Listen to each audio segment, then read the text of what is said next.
गीता में अर्जुन को स्वयं भगवान कह रहे हैं कि उस परमेश्वर की शरण में जा, उसके लिए उन संतों के पास जा जो तत्वदर्शी हो।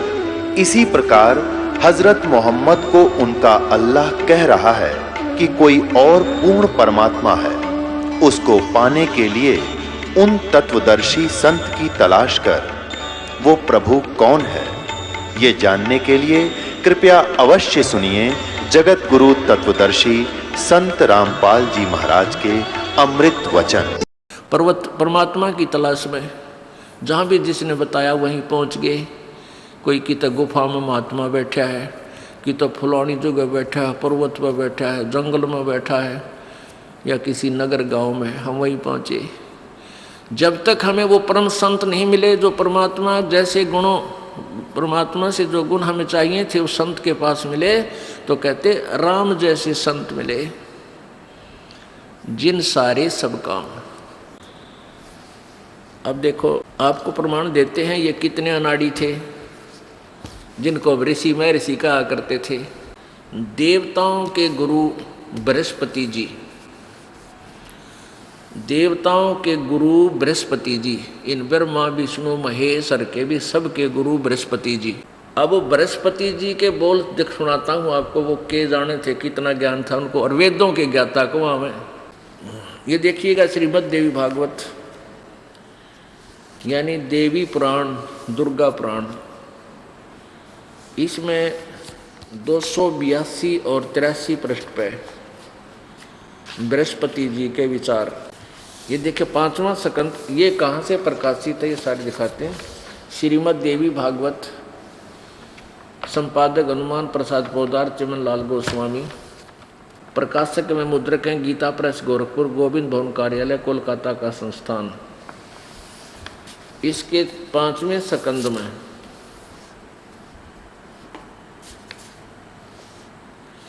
प्रश्न नंबर 282 और 83 पे बृहस्पति जी के विचार। व्यास जी कहते हैं, देवराज इंद्र की बात सुनकर बृहस्पति जी उनसे कहने लगे,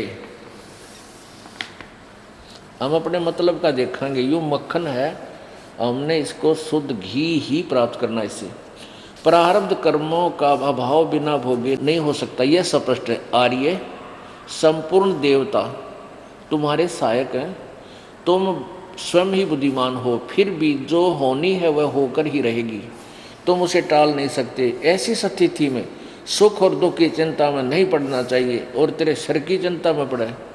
ये देख लो इनके वचन। महाभाग, सुख और दुख तो दोनों कर्म से पुण्य और पाप के अक्षय के सूचक हैं।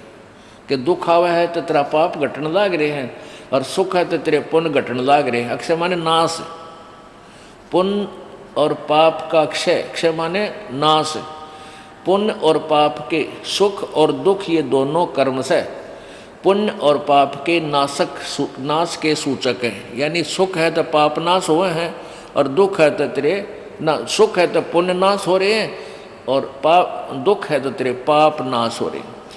अतएव विद्वान पुरुषों को चाहिए कि सुख के अभाव में भी सर्वथा आनंद का ही अनुभव करे।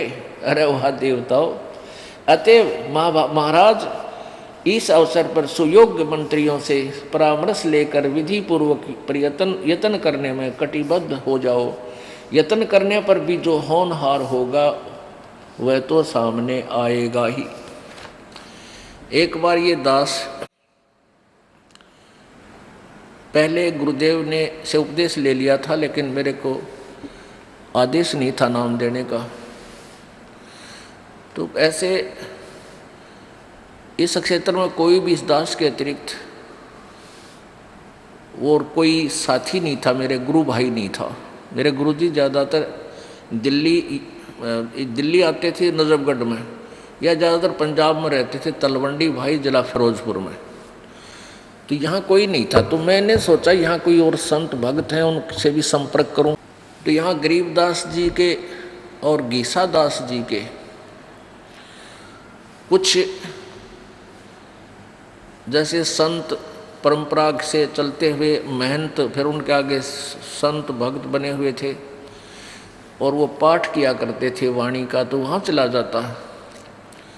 तो वो क्रिया कुछ करते, वाणी में कुछ लिखा, वाणी भगवान का आदेश था, वो क्रिया उनकी उसके विपरीत थी। फिर भी मालिक ने मुझे उनके सारे के जो है ना पड़ताल लेनी थी, उनका दाड़ा दिवाना था, उनके सत्संग सुनता, फिर परमात्मा की वाणी पढ़ता, तो उनके वचनों में और परमेश्वर की वाणी में दिन रात का अंतर मिलता। इसलिए दास ने उनसे अलग ही अपना ये शास्त्र अनुकूल साधना का प्रचार प्रारंभ करना पड़ा। तो एक बार पंडारा गांव है, यहाँ जींद के पास 1.5 किलोमीटर 2 किलोमीटर पंडारा गांव है, वहाँ एक अमावस्या का मेला भरा है। अमावस्या को ये बोली आत्मा भ्रमित वहाँ जाती है, और वहाँ पर घिसा पंथियों का एक आश्रम,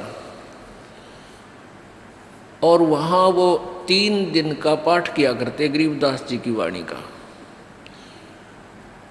तो ये दास भी वहाँ चला गया, और वहाँ महन ये संत होया कर लाल लत्ते पहन के, और उनको आमंत्रित किया जाता था, करते हैं वो कोई किसी डेरे का, कोई किसी डेरे का,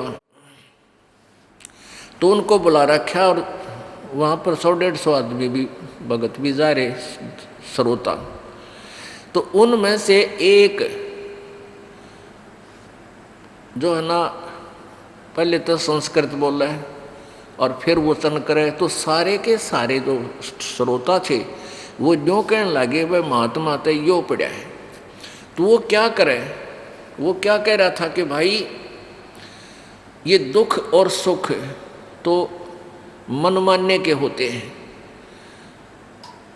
मान ले तो सुख है, नहीं तो मान ले तो दुख है। और इसलिए दुख क्यों होता है कि हम अपने आप को एक जीव समझते हैं, हम अपने आप को शरीर मान रहे हैं, और इसलिए हम शरीर को कोई दुख होता है तो हम दुखी हो जाते हैं। हमने मान लेना चाहिए कि हम शरीर नहीं है, क्योंकि हम तो आत्मा है, आत्मा को कोई कष्ट नहीं होता, ये तो अजर अमर है, सुख दुख से न्यारी है। ये बोले श्रद्धालुओं ने तो भाई कोई कम कह दे भाई अच्छी लगे भगवान की चर्चा, तो उसकी तरफ वो जो बोला जब सारे ताड़ी पीटे, तो दूसरे जो और 5-4 वक्तारे थे वह फ्यूज हो गए उसके आगे। अब जैसे एक रात को सत्संग करते थे, प्रथम रात्रि न करा तो दूसरी रात्रि ने भी उसका नंबर आया, तो सारे चौकस हो गए सुनने के लिए। तो क्या कह रहा है कि भाई दुख तो शरीर को होता है, यहाँ आते हैं महाराज मुझे ये कष्ट हो गया, महाराज मुझे ये पीड़ा है, मुझे बड़ी हंसी आती है, ये लोग कैसे मूर्ख बने हुए हैं, ये आत्म तत्व से परिचित नहीं है। मैं एक बार चला जा रहा था, एक व्यक्ति बैठा बैठा रो रहा था, उसके पैर में पीड़ा थी, घुटने में पीड़ा थी। मैंने उसको ज्ञान दिया कि तू तो आत्मा है। अरे आत्मा को पीड़ा थोड़ी है, तो शरीर के है, तो शरीर को पीड़ा है, तू अपने आप को आत्मा समझ, तुझे कोई पीड़ा नहीं होगी। उसको कोई पीड़ा नहीं रही और वो खुद सुख हो गया। आत्म तत्व में आ जाओ।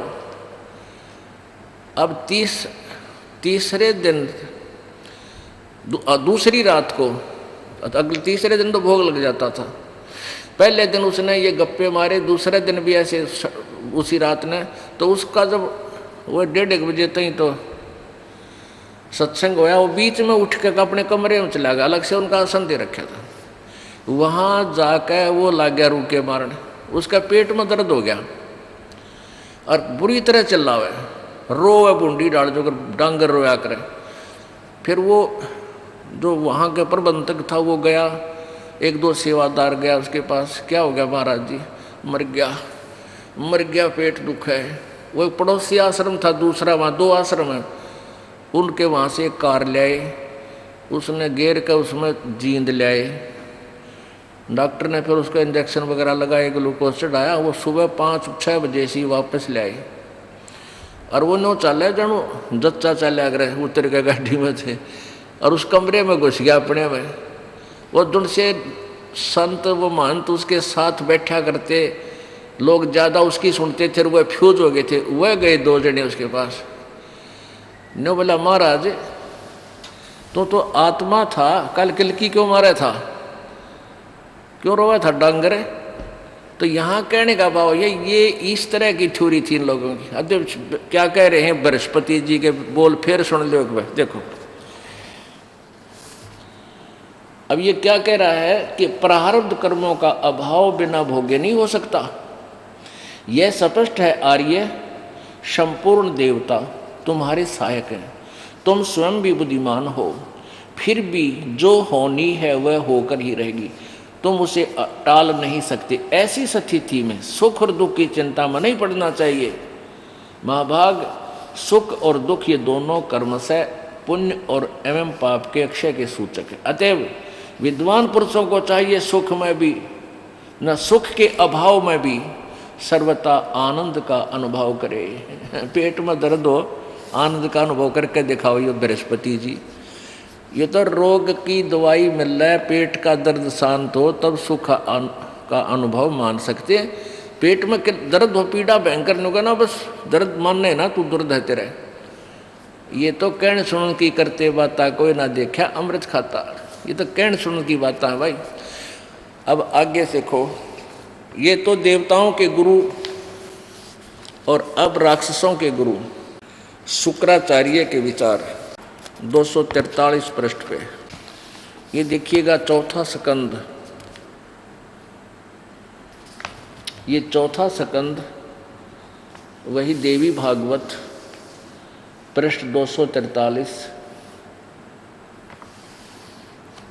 व्यास जी कहते हैं, प्रहलाद की बात सुनने के पश्चात शुक्राचार्य ज्ञान दृष्टि से सब कुछ देखकर प्रसन्न हो गए। उनका मुख मुस्कान से भर गया। उन्होंने दैत्यों से कहा, दानव तुम मेरे यजमान हो, मेरे भक्त हो, तुम्हें न तो डरना चाहिए और न पाताल में ही जाना चाहिए। अपने सत्य मंत्रों के प्रभाव से मैं तुम्हारी रक्षा कर लूँगा। फिर क्या बताते, धर्म के मर्मद महास्यो, प्राचीन समय में ब्रह्मा जी के मुख से मैंने जो बात सुनी है उसे बता रहा हूँ, सुनो। यह वचन बड़ा ही हितकर है, सत्य और अटल है। उन्होंने कहा था, ब्रह्मा जी ने कहा था, शुक्राचार्य जी कह रहे, होने वाली बातें अवश्य होकर रहती हैं। धरातल पर कोई भी ऐसा सुयोग्य पुरुष नहीं है जो प्रारब्ध को विफल बनाने में समर्थ हो सके। विपरीत समय के कारण इस समय तुम्हारी शक्ति अक्षीण हो गई है। अतः एक बार तो तुम्हें देवताओं से परास्त होकर पाताल में जाना ही पड़ेगा। समय सदा ही बदलता रहता है। कुछ ही दिन पूर्व तुम सम्राट रह चुके हो। आहा, अरे वाह।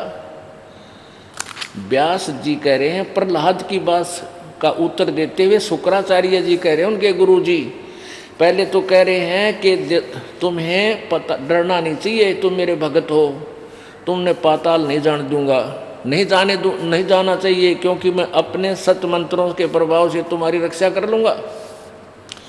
और फिर ने कह दिया कि एक बात तो सच्ची है, ब्रह्मा ने कही थी कि अभी होनी तो हो के रहेगी, ये तुमने पाताल में तो जाना ही पड़ेगा। ये देखो, एक बार तो तुम्हें देवताओं से परास्त होकर पाताल में जाना ही पड़ेगा। फिर बता, वो तेरे सतमंत्र की तो बाढ़ में गए। फिर ये न्यो मूर्ख बना रहे थे सब ने। स्पष्ट एक तरफ तो न्यो कह रहा, चिंता ना करो, मैं तुम अपनी क्यों रोजी रोटी का रोड़ा कि मैं तुम्हारी रक्षा कर लूँगा, अपने सतमंत्रों का जाप करूँ। फिर ना तुम न जाना तो पड़ेगा, ये तो प्रारब्ध में लिख रखा है। अच्छा भाई, ये ताली ये तो है पहले वाले महर्षि। एक नकली महर्षि वर्तमान में अंडी पाक रहा था, उसकी ओर दिखाता हूँ। ये नकली महर्षि दानंद, ये सभी ऋषि महर्षि जितने हैं, ये सभी यूँ कहा करते कि हम वेदों के ज्ञाता हैं, हमने वेदों को पढ़ा है, हम वेदों के अतिरिक्त और कोई ज्ञान नहीं मानते। और फिर ये ज्ञान दें वेदों के विपरीत, तो ये कति नकली थे, कति नकली। न क्या का बिना बेरा था, बट्ठा बैठा दिया पूरे मानव समाज का। नास्तिकता की तरफ खींच ले गई है। इसलिए समाज में विकार बढ़ गए। माया की जोड़न में 2 नंबर का काम करें, फिर टेंशन बने, कोई पकड़ना लेके दे न्यू ना हो जा, फिर वह घुटी लावें, तो दूने दुख बढ़वा लिए। ये देखो, ये सत्यार्थ प्रकाश, ये महर्षि दयानंद जब कैसे इस पोज में देख के महर्षि ने आदमी कटका मर जा भाई साहब, महाराज तो देखा ना सुना किता, ये तो भगवान तो मिला बैठा है। और इसने क्या है का बेरा नहीं था, कै खे का भी कति नरा डुप्लीकेट माल था यो। अब देखो इसमें ये कहाँ से प्रकाशित है, ये है सत्यार्थ प्रकाश। वेद, इसमें क्या लिखा है, वेद आदि विविध सत्य शास्त्र प्रमाणय संवित संवित, यानी वेद आदि सदस ग्रंथों के प्रमाणों सहित इसकी रचना की है। किसने? श्रीमद् परमहंस परिव्राजक आचार्य महर्षि दयानंद सरस्वती स्वामी विरचित है। कहाँ से प्रकाशित है? कहाँ से प्रकाशित है? प्रकाशक है वैदिक यति मंडल, दयानंद मठ, दीनानगर, पंजाब से। ये छपा कहाँ से है? आचार्य प्रिंटिंग प्रेस, दयानंद मठ, गोहाना मार्ग, रोहतक से। अब इसमें देखो प्रश्न नंबर समोल्लास नंबर 7 के और प्रश्न नंबर 155 पर यहाँ देखिएगा। समोल्लास नंबर 57 समोल्लास है, 7वां समोल्लास सत्यार्थ प्रकाश है। 154 पृष्ठ पे किसी ने प्रश्न किया, प्रश्न कर्ता कहता है ईश्वर साकार है व निराकार? उत्तर महर्षि दयानंद का निराकार। 155 पर ही अपने इस निराकार वाले सिद्धांत को भी खंडित कर रहे हैं स्वामी जी। देखना, किसी ने पूछा, प्रश्न किया कि परमेश्वर की स्तुति, प्रार्थना और उपासना करनी चाहिए व नहीं? अब उत्तर स्वामी जी का, करनी चाहिए। प्रश्न, क्या स्तुति आदि करने से ईश्वर अपना नियम छोड़कर स्तुति प्रार्थना करने वाले का पाप छुड़ा देगा, यानी पाप नाश कर देगा? स्वामी जी कहते नहीं। तो फिर स्तुति प्रार्थना क्यों करना? अब वो प्रश्न करता सही कह रहा है, फिर प्रार्थना और स्तुति का क्या करेंगे करके? तो स्वामी जी क्या उत्तर देते हैं, उनके करने का फल और ही है, अन्य ही है। प्रश्न क्या है? उत्तर, स्तुति से ईश्वर में प्रीति, उसके गुण कर्म स्वभाव से अपने गुण कर्म स्वभाव का सुधरना, प्रार्थना से निरभिमानता, उत्साह और साहे का मिलना, और उपासना से परब्रह्म से मेल और उसका साक्षात्कार होना। अब इस निराकार की थ्योरी को इसने अपखंडित कर दिया कि परब्रह्म से मेल हो जाता है और उसका साक्षात्कार हो जाता है। साक्षात्कार तो साकार से हो सके, निराकार का साक्षात्कार क्या? अब बात रही कि पाप नाश नहीं होते साधना करने से। स्वामी जी कहते हैं भगवान की भक्ति करने से पाप नाश नहीं होते। तो पुण्यात्माओं, तो फिर भक्ति की आवश्यकता ही समाप्त हो जाती है। ध्यान से सुनो, ये भूतान तरुण जो ये इन के बकाए हुए उल्टी साधना कर रहे थे नकली ऋषियों के भी, तुम्हारा सौभाग्य पुण्यात्मा, तुम्हें ये मार्ग मिल गया ना, तुम भी निकल की मारो किसी का माँ बड़के। अब शांत ध्यानपूर्वक सुनो। अब जैसे स्वामी दयानंद जी का विधान और अन्य जितने भी ऋषि और गुरु आपने पढ़ा सुना, इनका अपनी सोच है, क्योंकि इनके पास वो मंत्र साधना नहीं थी जिससे पाप नाश हो सकता जो वेदों में प्रमाण है। अब स्वामी जी दयानंद जी कह रहे हैं कि उपासना भक्ति से, भगवान की भक्ति से, उपासना से पाप नहीं कट सकते, पाप नाश नहीं हो सकते। तो क्या ये भक्त, क्या ये ऋषि हो सकता है जो ऐसे विचार रखता है? जैसे कोई डॉक्टर से पूछे और उसने बहुत बड़ा बोर्ड ला रखा है भाई वैद्य का, उससे कोई मिलता है और कहता है, पूछता है क्या औषधि खाने से रोग नाश हो सकता है? और वो उत्तर देता है सामने वाला कि नहीं, औषधि खाने से रोग नहीं कट सकता। तो प्रश्नकर्ता कहे फिर औषधि किस लिए खावा भाई जब रोग ना कटे? वो उत्तर देवे कि औषधि खाने से तू पहलवान बन जाएगा, रोग नहीं कटे। तो भाई क्या वो वैध है? होता कति डुप्लीकेट आदमी है, डुप्लीकेट, उसने पता ही नहीं कह खे का भी, ऐसी थ्योरी। और कोई ये कहे, बोर्ड लगा रखा है साबुन विक्रेता थोक का, और उससे कोई पूछे भाई साबुन का तू बड़ा जानकार है, क्या साबुन कपड़े का मैल छुड़ा देगा? और वो ने होगा नहीं, कपड़े का मैल नहीं छुड़ा सकता साबुन। तो वो फिर भाई साबुन का फायदा क्या? एक तरफ तक है साबुन का प्रयोग करना चाहिए, भगवान की उपासना करनी चाहिए, लेकिन साबुन मैल नहीं छुड़ावे और क्या करेगा? कपड़े को मजबूत बना देगा। ऐसा सिद्धांत, ऐसा विधान इस कथित महर्षि दयानंद का है।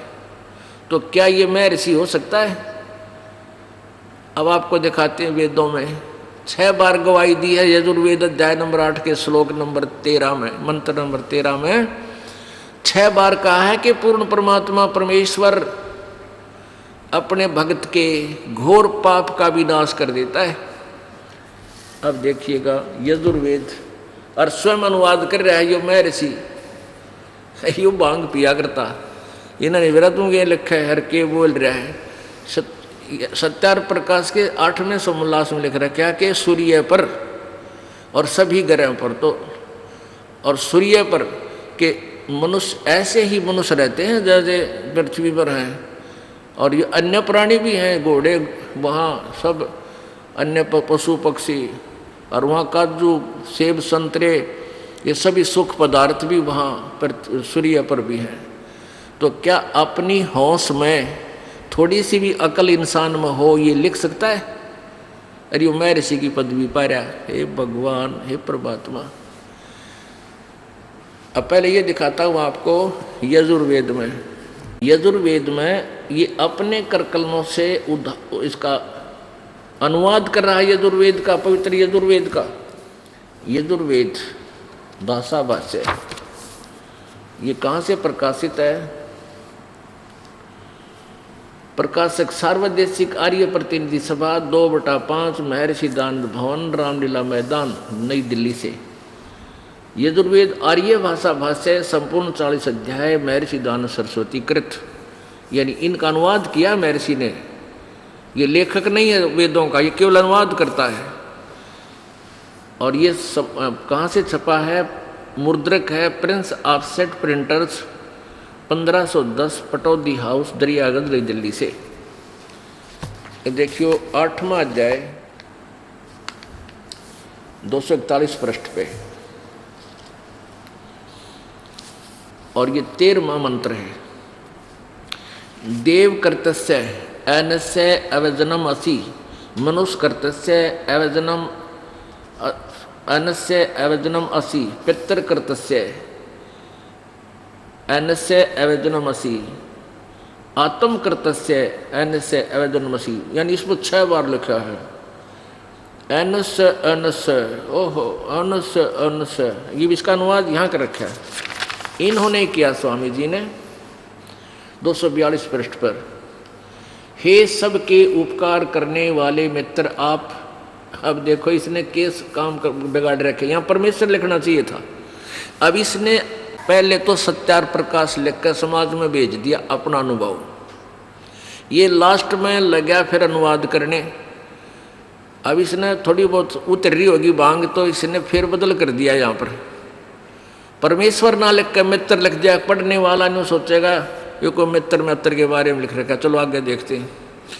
और मित्र का ये स्वयं अर्थ बता रहे हैं कि परमात्मा सबका साथी, सच्चा साथी होने से परमेश्वर का नाम मित्र होता है। ये देखिए, ये इन्हीं के द्वारा सत्यार प्रकाश इनका अपना अनुभव है।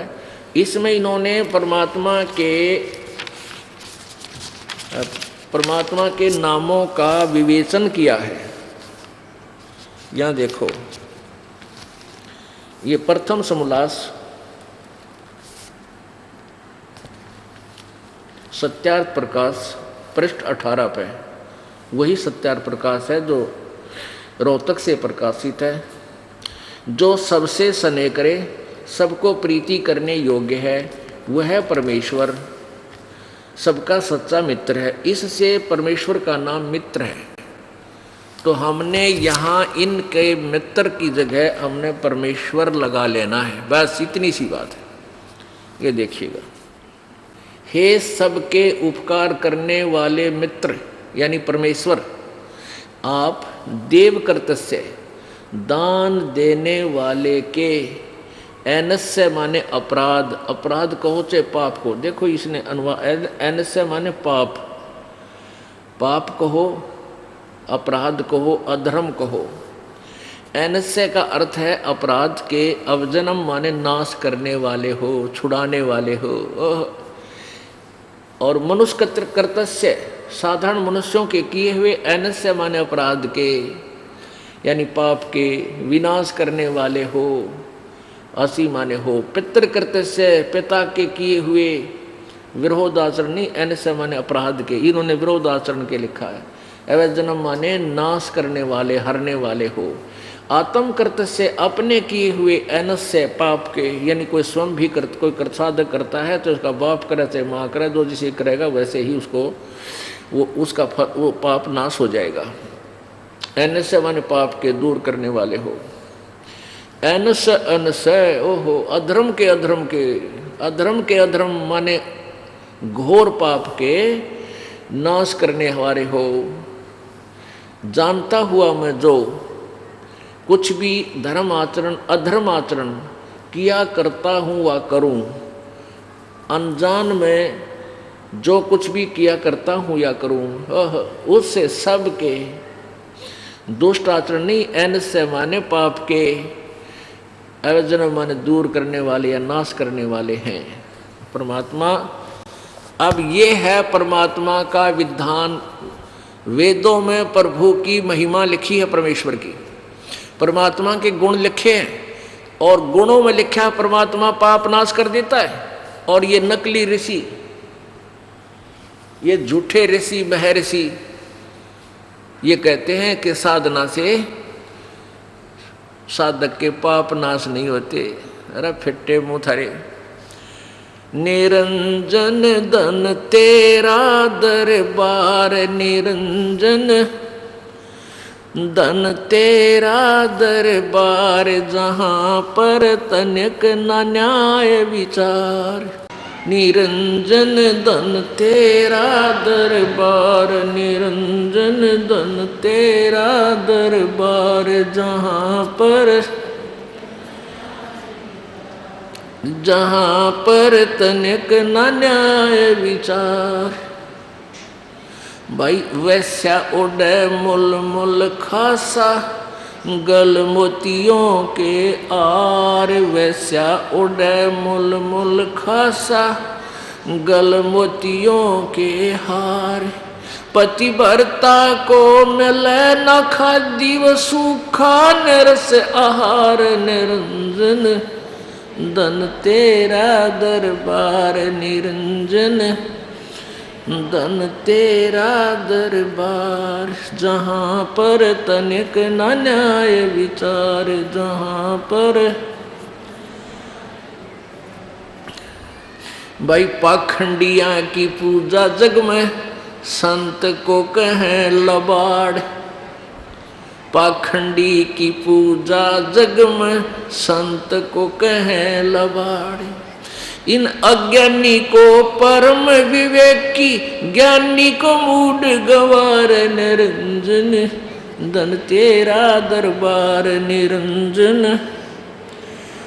धन तेरा दरबार, जहाँ पर तनिक न न्याय विचार। निरंजन धन तेरा दरबार, निरंजन धन तेरा दरबार। कह कबीर सुनो भाई साधो, या सब उल्टा व्यवहार। कह कबीर सुनो भाई साधो, या सब उल्टा व्यवहार। ये सच्चों को तो झूठा बताओ, इन झूठों का एतबार निरंजन। धन तेरा दरबार निरंजन, धन तेरा दरबार, जहाँ पर तनिक न न्याय विचार।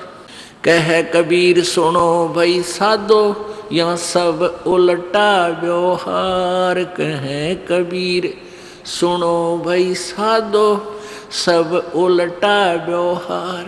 सच्चों को तो ये झूठा बतावे, इन झूठों का एतबार निरंजन। धन तेरा दरबार निरंजन, धन तेरा दरबार, जहाँ पर तनिक न न्याय विचार। परमात्मा कहा करते थे, जब ही सतनाम हृदय धरो, बाई भयो पाप को नाश। जैसे चिंगारी अग्नि की, बाई पड़े पुराने घास। तो कबीर जी की इन बातों को ये नकली ऋषि महर्षि ने क्या करते, ये झूठा है कबीरता है। भाई पाप का नाश नहीं हो सकता, किसी ग्रंथ में नहीं लिखा है। मारा करते रुके व नकली, और परमात्मा ने क्या करते, देखो रे कि साथ जुल्म कर रखा है इस काल ने। परमेश्वर कबीर जी ने इस ज्योति निरंजन ब्रह्म के हृदय में अंतःकरण में ये पांचों वेद बाई फोर्स फीड किए थे कि यो फिर उसके फिर अपनी ही रिमोट से इसके द्वारा बाहर करवाए थे। इसने श्वासों द्वारा, जैसे किसी का उल्टी पड़ गया उसका बस की ना होती, वो गिरेगा उल्टी, फिर कि उल्टी कोई गिर कर अजीब होया करे, तो ऐसे इसके अंदर से ये फिर बाहर निकलवाए थे समुद्र में। तो इसने क्या किया, एक दो चौथा पांचवा वेद था सूक्ष्म वेद, वो जला दिया, खत्म कर दिया, नाश कर दिया, दबा दिया। और ये चार वेद दे दिए, ये देने पड़े। ये चार वेद दे दिए, इसमें कबीर जी द्वारा अपनी महिमा पूरी फीड करवा रखी, ब्रह्म इसमें कर रखी है कि परमात्मा क्या करता है। इसलिए क्या था कि मेरी आत्मा ये गलती तो करेगी, और यू काली ने मिसगाइड करेगा, क्योंकि इसका स्वार्थ हो गया, मजबूरी होगी कि कोई चीज तेरे का लोग ते निकलना जाए, इसको ज्ञान नहीं होना चाहिए, ये मिसगाइड करेगा। तो ये वेदों को सत्य मानेंगे, और वेदों को के अंदर इन्होंने अपनी महिमा परमात्मा ने खुद ही फीड कर रखा है, इसमें दे रखी है। तो ये वेद जो है ये गॉड गिवन है उस परमेश्वर कबीर जी द्वारा इसके हृदय में, और फिर काल ने आगे ये वेद ज्यों के त्यों अपने पुत्र ब्रह्मा को दे रखे थे। और वेद ये कहते थे कि वेदों में ऐसा लिखा है, वेदों में ऐसा लिखा है, कहीं नहीं लिखा ऐसा कि अनेक परमात्मा हो, कहीं नहीं लिखा ऐसा कि परमात्मा प्रभु परमेश्वर पाप नाश करता है। और वेदों में स्पष्ट लिख रहा, क्या हमने पढ़ा, आपने भी देखा। तो पहले यही कारण रहा कि हम अशिक्षित थे, हमारे पूर्वज, और ये नकली केवल एक संस्कृत भाषा जाने थे, इनको विद्वान कहा करते हैं। यजुर्वेद अध्याय नंबर 40 के श्लोक नंबर 10 में बताया, 10 से 13 में 2 बार लिखा है कि परमात्मा की वास्तविक जानकारी तो तत्वदर्शी संत ही बता सकता है, यानी वो वेद ज्ञान से न्यारा है, और वो संत भी कोई और है। और उसमें ये लिखा है कि कोई तो एक भाषा जान लेने से, यानी किसी को अक्षर ज्ञान हो गया किसी भाषा विशेष का, तो उसको विद्वान कहने लग जाते हैं, और जिसने अक्षर ज्ञान नहीं उसको अविद्वान कह देते हो।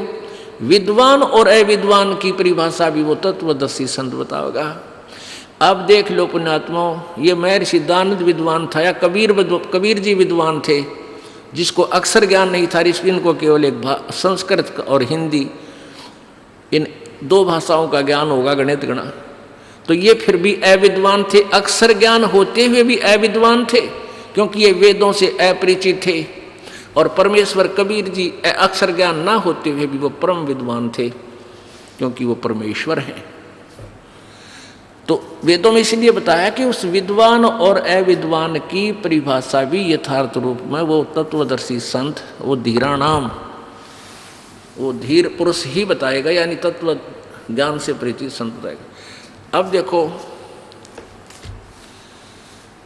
अब पुण्यात्माओं, ये एक ऐसी बीमारी थी मैं ऋषि दयानंद, इसका सत्यार प्रकाश, इससे हम भी प्रभावित थे।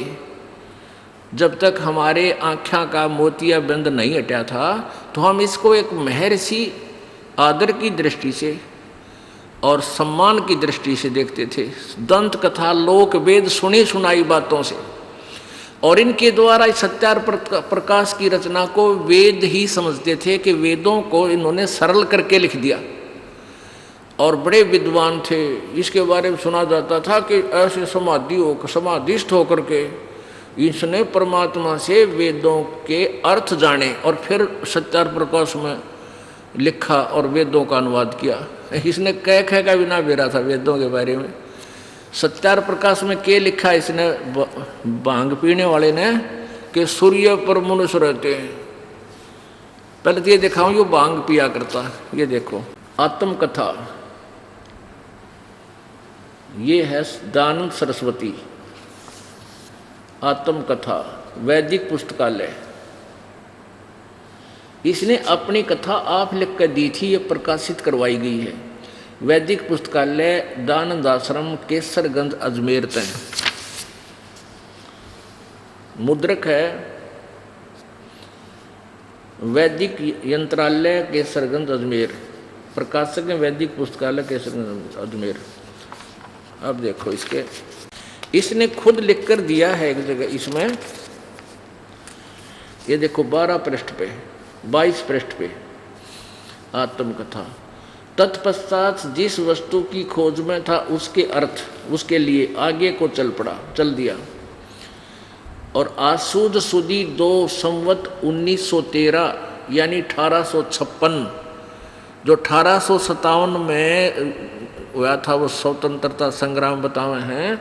तो यो तो भांग पिए पड़ा था 1856 में। यो किसका सूरवीर था? सुदी संवत 1913 यानी 1856 को दुर्गा कुंड के मंदिर पर जो चंडालगढ़ में है पहुंचा, वहाँ 10 दिन व्यतीत किए। वहाँ मैंने चावल खाने सर्वथा छोड़ दिए और केवल दूध पर अपना निर्वाह करके दिन रात योग विद्या के अध्ययन और अभ्यास में तत्पर रहा। दुर्भाग्यवश वहाँ मुझे एक बड़ा दोष लग गया, अर्थात भांग पीने का स्वभाव हो गया। सो कई बार उसके प्रभाव से मैं सर्वथा बेसुध हो जाया करता। अरे वाह महर्षि, खा लिया खून तुमने। अब देख कितना मूर्ख बना रहा है। का मैंने वहाँ चावल तक खाने छोड़ दिए और भांग पीने लग गया। अन्यों के योग अभ्यास में तत्पर रहता था, बड़ा ध्यान लगाया करता, तो भांग पिया फिर बेसुध हो जाया करता। इसकी कोई सी ठूरी जो चढ़की है, इसका जो बोल रहा है, ये भांग पीता रहा आखिरी सांस तक। अब इसके जो अनुयायी हैं, इसकी इन उत्पन्ना पर माटी डालने के लिए कहते हैं न, बाद में छोड़ दी थी। अरे साधना काल में पीवे, इब आपने नाम ले रखा है, साधना शुरू कर दी और आप फिर बीच में भांग पीओ हो, शराब पीने लगे, बीड़ी पीने लगे, तो आपकी साधना कहाँ रहेगी? आपका तो नाम खंड हो गया, आप तो भक्ति रहित हो चुके हो। बताओ, नो का फिर छोड़ दी थी, फिर तो आप पर छूट गई, मेरे बात से करा कि किसी और नियम धक्के खा रहा होगा। अब इसने सत्यार्थ प्रकाश लिखा, तब भी ये भांग पीता था। ये प्रमाणित करता है, ये दास करके दिखाऊंगा आपको। अब पुण्यात्माओं, पहली बात तो ये देखो, जब किसी ने पूछा कि परमात्मा की उपासना से क्या पाप नाश हो सकते हैं, और वो नौकर नहीं, उपासना से पाप नाश नहीं होते और उपासना करनी चाहिए। कोई कहे कि साबुन लगाने से साबुन से मैल छूट जाएगा, तो साबुन विक्रेता बना हुआ नकली वो यूँ कहे कि साबुन तो लगाना चाहिए पर साबुन तो मैल तो ना कटे, तो क्या वो उसमें है? जरूर कोई नशे में बैठा ना, ये बातों को बोल ले नहीं सकता। साबुन लाने की सलाह दे और फिर नु कह साबुन तो मैल नहीं कटे, कहते कति बोली बूच मेंटल, और या कति नशे में बैठे गुड्ढो कति टोन होया, इस तरह की बातें वो बोल सकता है ना। एक महर्षि ये शब्द कह दे, और ये भाषा इसकी है। और फिर सूर्य पर किसी ने पूछा है, सूर्य पे, चांद पे, इन ग्रहों पे क्या वहाँ भी मनुष्य की तरह, पृथ्वी की तरह सृष्टि है? हाँ वहाँ भी है, ऐसे मनुष्य हैं, ऐसे वहाँ सारे पदार्थ हैं, काजू किस्मत सेब संतरे। क्या इन वेदों को वहाँ भी पढ़ा जाता है ऋषि जी? हाँ इन वेदों को सूर्य में पढ़ते हैं। ये देखो दिखाता हूँ, खाली आँखों ने। अब इनका इस अज्ञान रूपी गोबर इस लाल का ऊपर डाल रखा है कबीर परमात्मा पे, कि यू कबीर जी के ज्ञान को दबा रखा है। उस ज्ञान को ऊपर लाने के लिए पहले इनके द्वारा गिरा गया अड़ंगा हटाना पड़ा। जब वो लाल चमकेगा तब लाल आपके सामने आएगा। जब तक इनके द्वारा किया गया अड़ंगा, डाला गया कूड़ा ऊपर से हटा नहीं दिया जाएगा, तब तक आप लाल को पहचान नहीं सकते, क्योंकि उसका स्वरूप बिगाड़ दिया इन्होंने। 8वें समोल्लास में कति लास्ट में ये देखो, अष्टम समोल्लास 197 पृष्ठ पे, ये वही सत्यार प्रकाश है जो अभी आपको दिखाया था पहले। ये कहाँ से प्रकाशित है? ये वही सत्यार प्रकाश है, वैदिक इति मंडल, दानंद मठ दीनानगर पंजाब से प्रकाशित है। और आचार्य प्रिंटिंग प्रेस, दानंद मठ गोहाना मार्ग रोहतक तक ये मुद्रित है। इसके 197 पृष्ठ पे 8वां समोल्लास। किसी ने प्रश्न किया कि प्रश्न, चंद्र, सूर्य, चंद्र और तारे क्या वस्तु हैं और इनमें मनुष्य आदि सृष्टि है व नहीं? मनुष्य आदि माने मनुष्य और अन्य प्राणी आदि आदि, मनुष्य पशु पक्षी आदि है या नहीं? स्वामी जी कहते हैं, दानंद जी कह रहे कि ये सब भूगोल लोक और इनमें मनुष्य आदि प्रजा भी रहती है। मनुष्य और सभी अन्य, ये भैंस गाय भी वहाँ पर हैं, सूर्य पर, चांद पर भी हैं, मंगल पर भी हैं, सारे सब ग्रहों पर। तारे वस्तु क्या हैं? तारों पर भी ऐसे ही है, सूर्य पर भी है। चल तारे तूरा पर भी मान लेते हम, चंद्रमा पर कह दो तो भी मान लेते, आगे कोई ना। अरे सूर्य पर भी कहे तो पृथ्वी, जल, अग्नि, वायु, आकाश, चंद्र, नक्षत्र और सूर्य इनका वसु नाम है। विश्लेषण कर रहा है, इसका पूरा डिटेल दे रहा है स्वामी जी। इसलिए है कि इनमें सब पदार्थ हैं, यानी काजू सेब संतरे जल ये सभी हैं, और प्रजा बसती है, यानी सब आदमी भी रहते हैं, और ये ही उस सब को बसाते हैं। इसलिए वास के निवास करने के घर हैं, यानी सूरज रहने का स्थान है, सूर्य निवास करने का स्थान है, घर है, इसलिए इनका नाम वसु है।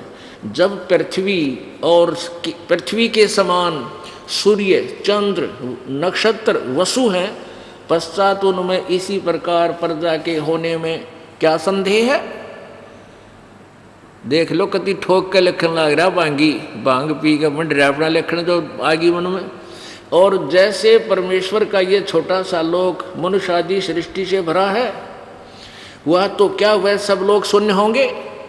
परमेश्वर का कोई भी काम निष्प्रयोजन नहीं होता। आगे देखो 198 पे, तो इतने असंख्य लोकों में मनुष्य आदि सृष्टि ना हो तो सफल कभी हो सकता है? इसलिए सर्वत्र मनुष्य आदि सृष्टि है। सूर्य सार्य पर सब ये मनुष्य और आदि जीव जंतु सारे हैं। फिर किसी ने प्रश्न किया, यहाँ पूछा कि जैसे इस देश में मनुष्य आदि सृष्टि के अंकृत अवय हैं, वैसे ही अन्य लोकों में भी होंगे? तो स्वामी जी कहे कुछ आकृति में भेद है, जैसे चीन में छोटे छोटे, अफ्रीका में काले काले, यहाँ ऐसा भेद दिया है। फिर कहते हैं दाता यानी परमात्मा ने जिस प्रकार के सूर्य, चंद्र, ध्रुव पर भूमि, अंतरिक्ष और तत्तर सथ यानी वहाँ पर स्थापित सुख विशेष पदार्थ पूर्व काल में रचे थे, वैसे ही पूर्व कल्प में रचे थे, वैसे ही इस कल्प में भी, कल्प अर्थात इस सृष्टि में रचे हैं। कितना सुथरा लिखा है कि परमात्मा ने पहले कल्प में सूर्य, चंद्र, पृथ्वी और ये अंतरिक्ष, ये सब की रचना की। और तत्तर सत माने वहाँ पर स्थापित, वहाँ पर उपलब्ध सुख विशेष पदार्थ, जैसे भूमि पर ये सब पदार्थ हैं, काजू, किस्में, सेब, संतरे, बाजरा, ज्वार, ईख, गन्ना, मतीरे और भाई भैंस, गाय, ये सारे कहते हैं पूर्व कल्प में भी रचे थे, और वैसे ही इस कल्प में भी, इस सृष्टि में भी रचे हैं। और सब लोकांतरों में बनाए हैं, यानी सूर्य पर भी बना रखे हैं सारे। भेद किंचित मात्र नहीं है। फिर किसी ने पूछा कि जिन वेदों का इस लोक में प्रकाश है, यानी यहाँ पढ़े जाते हैं जो वेद, उन वेदों का उन लोकों में भी प्रकाश है वा नहीं? उन्हीं का है, हो गए आइंदन पढ़ रहे वहाँ फिर भी यही पढ़े जाते हैं। जैसे एक राजा की राज व्यवस्था नीति सब देशों में समान होती है, उसी प्रकार परमात्मा राजेश्वर की वेदोक्ति नीति उनके सृष्टि रूप सब राज्य में एक सी है। अब पुण्यात्माओं कई ये कहते हैं कि भाई रामपाल तो महर्षियों की, अन्य संतों की आलोचना करता है। आलोचना वो होती है, मैं न गुंडा कहता हूँ, बदमाश कहता हूँ, चोर ठग कहता हूँ, मैं इनको अज्ञानी कहता हूँ कि इनको वेद ज्ञान नहीं था, और इन्हीं की फिर पढ़ के कथा सुनाता हूँ कि इनको कितना ज्ञान था वेदों, और इनके द्वारा इनके अनुभव को तुलना करता हूँ। ये आलोचना नहीं, एक महा उपकार का कार्य, परोपकार कर रहा है ये दास। जैसे एक समय किसी ने नकली नोट छाप दिए 500 के, और सरकार ने दोनों को, डुप्लीकेट और ओरिजिनल को, समाचार पत्रों में छापा, उनकी भिन्नता बताई कि इसमें ऐसा नहीं है तो ये डुप्लीकेट समझो। टीवी पर भी दिखाया कि ऐसे देखो, चैनलों पर दिखाया कि ये डुप्लीकेट है, इनसे बचकर रहो, ऐसा ओरिजिनल होता है, ये तुम्हारे काम का है। तो वो उपकार, आलोचना नहीं कर रही थी सरकार, एक परोपकार कर रही थी। गरीब आदमी 500 रुपये 5 दिन में कमावे हैं, और वो फिर डुप्लीकेट मिल जाओ तो माथे हाथ मार कर रोए। तो इसलिए ऐसे ही आपको इन्होंने निर्धन बना दिया, ये डुप्लीकेट नोट देकर, अपनी शास्त्र विरुद्ध, वेदों विरुद्ध थ्योरी बता कर आपको नकली नोट देकर, और भगवान से कोसों दूर कर दिया इन अज्ञानियों ने। और ये दास क्या करता है कि आपको ओरिजिनल नोट अर्थात पवित्र वेद और गीता जी, और ये डुप्लीकेट नोट इन संतों और ऋषियों के विचार, जैसे अभी आपने श्री देवी भागवत में पढ़ा था, इन देवताओं और राक्षसों के गुरुओं की अपनी जो सोच, अनुभव, उसमें भी उन्होंने यही कह रखा था कि भी पाप यानी प्रारब्ध नाश नहीं होते।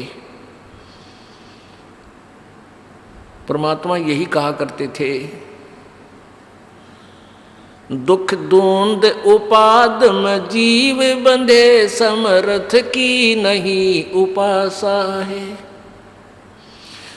अब क्या बताते हैं कि इस जीव दुख द्वंद उपाद में जीव बंधे, समर्थ की नहीं उपासा है।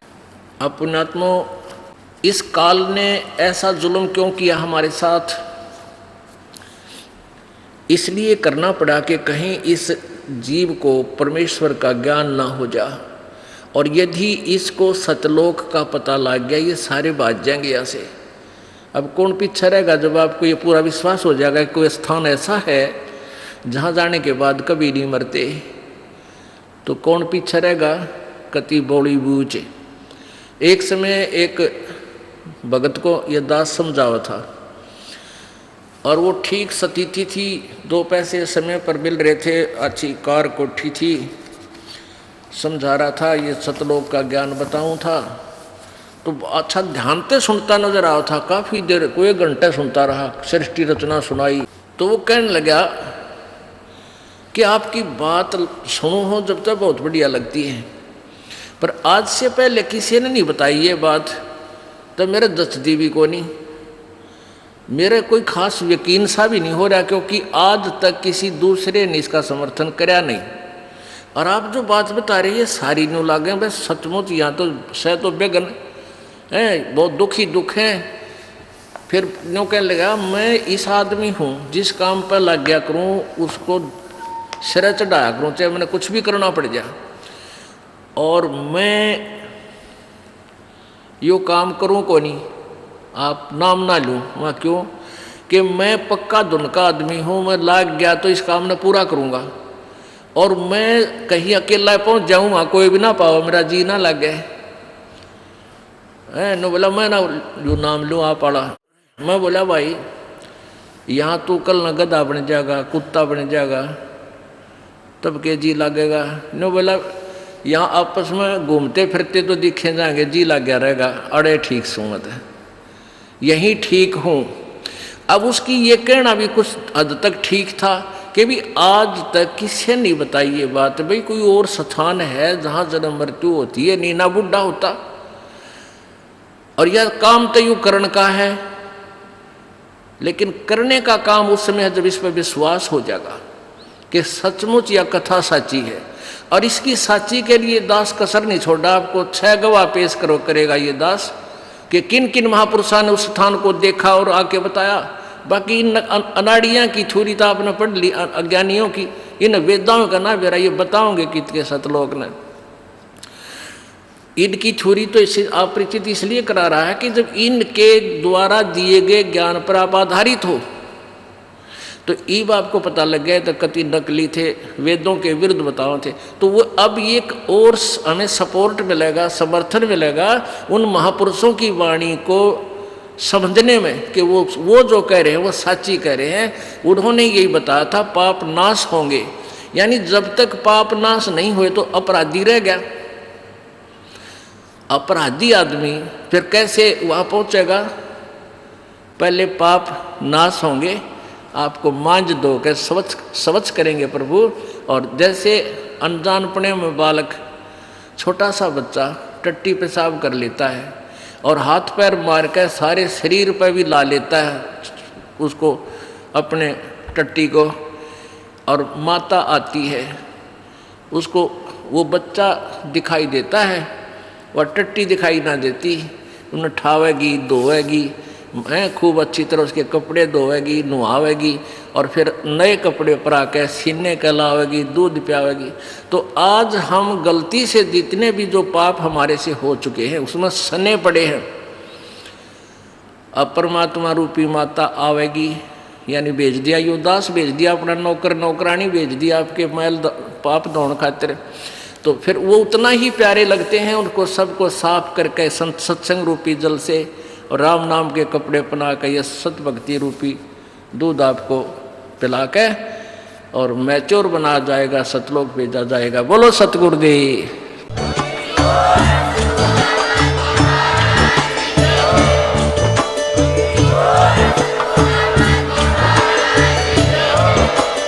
आप सुन रहे थे जगत गुरु तत्वदर्शी संत रामपाल जी महाराज जी के मंगल प्रवचन। अधिक जानकारी के लिए विजिट कीजिए हमारी वेबसाइट www.jagatgururampalji.org। संत रामपाल जी महाराज जी के शुभ आशीर्वाद से पूरे विश्व भर में 500 से भी ज्यादा नाम दीक्षा केंद्र हैं, जिन पर संत रामपाल जी महाराज जी द्वारा ऑनलाइन निशुल्क नाम दीक्षा दी जा रही है। अपने नजदीकी नाम दीक्षा केंद्र का पता करने के लिए संपर्क करें 8222880541।